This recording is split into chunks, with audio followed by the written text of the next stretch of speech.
Hero, it is so nice to meet you. You too, you too. Now tell me, how does it feel being every adoring Afternator's man crush every Monday? It's very flattering. I appreciate it. Yeah, I don't know what to say. I don't know how to feel, but it's not the worst thing in the world. It's not. It's definitely not. Since the release of After and the Afternators just embracing you so well, what do you say is the biggest thing that has changed about your life? My availability. Ooh. Yeah, I'm just busy now, I'd say. I try not to let anything change that's within my control. So I just think it's just that I'm busy, and that's a good thing. Going to the malls can't be easy for you anymore. I never really loved shopping or going to the mall too much anyway, so it's that's not the biggest problem. But yeah, I'm definitely I do miss the ability to walk around certain places more freely. Since you're reprising your role as Hardin Scott, how do you feel like this role is challenging you as an actor the second time around? In every way, it's you always want a challenging role, obviously, and the first one was in a good way, and this one is in a different way. There's just more emotional scenes, some comedies. It's just a more kind of well-rounded character. We obviously get to know him better, so there's more that we do with him that gets to test me as an actor. You said emotional. How do you tap into those emotional scenes? What are you thinking about? What's going through your head? Changes between each one. I know some people like to use external sources to get themselves sad or happy or whatever. I tend to try and do it through the character. I haven't yet resorted to like watching sad videos before I shoot, but I hear some people do that.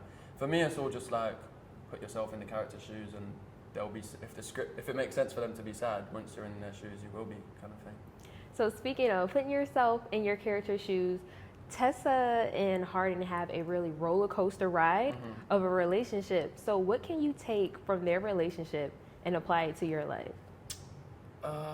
What lessons have you learned from playing it? I say definitely just be honest and open. It sounds obvious, but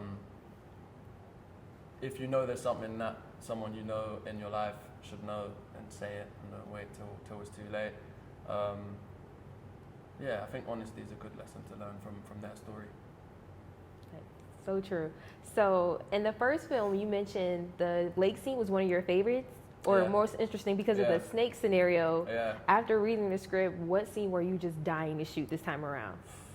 I have more scenes with conflict that I haven't done too much in terms of like fight scenes.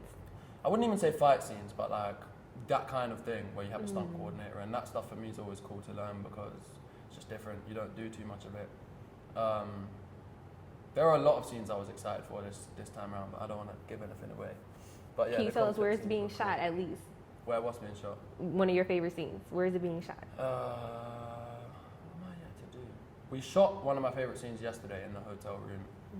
It's the only scene it's the main scene with Tessa, Trevor, and Hardin, and obviously that dynamic's really fun to play with. I wish we had more scenes with the three of us.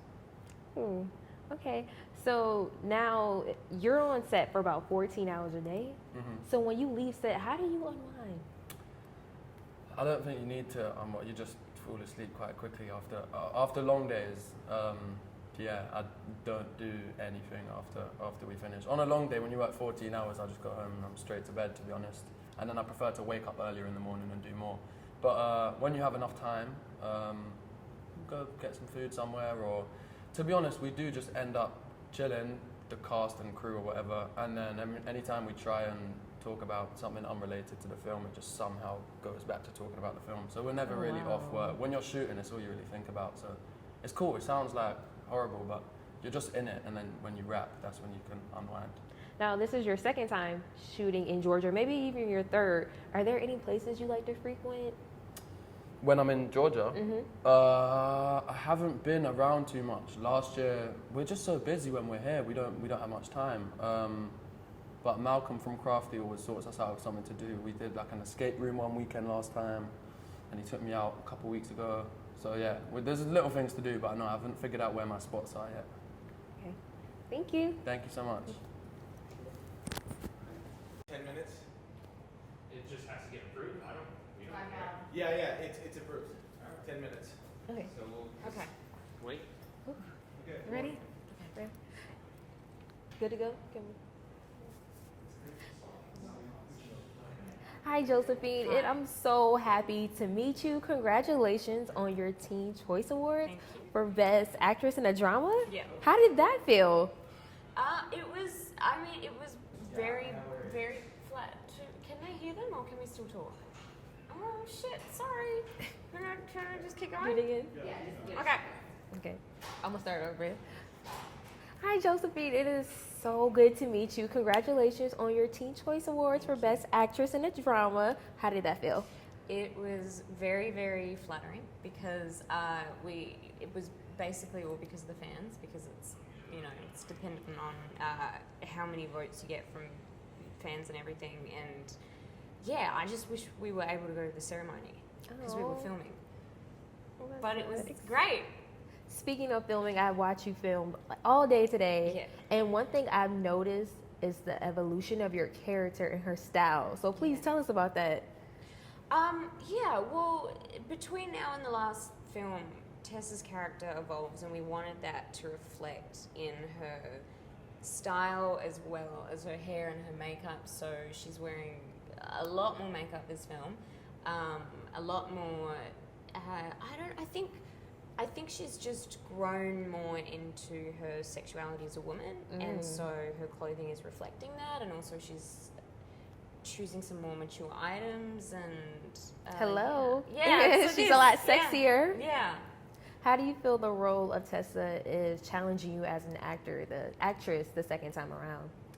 I'm just excited to be able to play the same character except at a different point in their life, because in this film she's more mature, she's more jaded, she's more experienced, she's more confident, and it's really exciting to get to go back into a role you initially did, except get to play that person at a different point in their life. So I feel like that's an exciting challenge.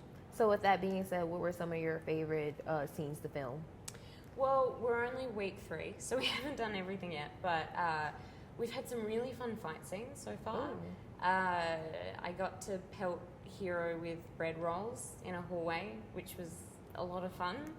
Probably just the fight scenes between Tessa and Hardin, because we didn't get into that and get into the tumultuous nature of their relationship on the first film as much, so that's been really fun. So you've been on set for almost 12 hours. So tell me, how do you unwind after such a long day? How do you just let go of Tessa? You go back to your hotel room and you go to sleep, and then you just wake up and do it again. Just sleep. I think that's all you really get time to do. What do you enjoy doing in your spare time in Georgia? Just because of the schedule, we haven't had a lot of time to go out, but the last time I was in Atlanta, we got to go to and visit the aquarium, which was really great. And we're trying to make some time, I think, over Labor Day weekend to go up north somewhere to a lake. Oh, cool. Yeah, just hanging out with the cast, I think, because we're all, it's a really great cast and everyone's really close and gets along. So it's nice to be able to hang out with people that you're friends with as well as working with. Oh, we are so excited for the film, and congratulations. Thank you.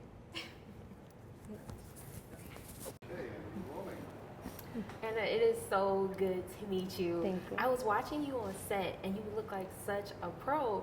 So this time around, do you feel like you're more relaxed, or are you more hands-on this time around?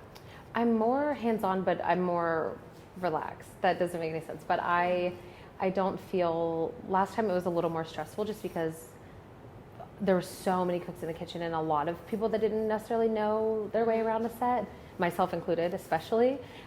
This time I'm way more hands-on, but it's way more fun and it doesn't feel as stressful because I know everything that's happening all the time. And I have that personality type that does work. Roger, it's been a pleasure watching you work today. Oh, thank you so much. Yes, you mentioned earlier, after 20 years, this is your first time doing a film like this. Yes, it's Criminal Intentions. Yeah, So, this type of tone. Yeah. What made you say, okay, I'm ready to pick up this project? I loved Anna Todd's writing. I love her books. Mm-hmm. So when I heard that they were, looking for a director for After We Collided, I was like, oh my God, I would kill for this opportunity. Not thinking I'd get it, Really? Yeah, you never know, you know? I met with them at lunch, Anna and Jennifer Gibgot, and I said, what tone are you looking for? And they're like, we want to do like Cruel Intentions. And I was like, I'm in. So it's safe to say you were a fan of the franchise Yeah, before, I really? was. Yeah. What I love about it is like, unlike Hunger Games or Twilight, it's just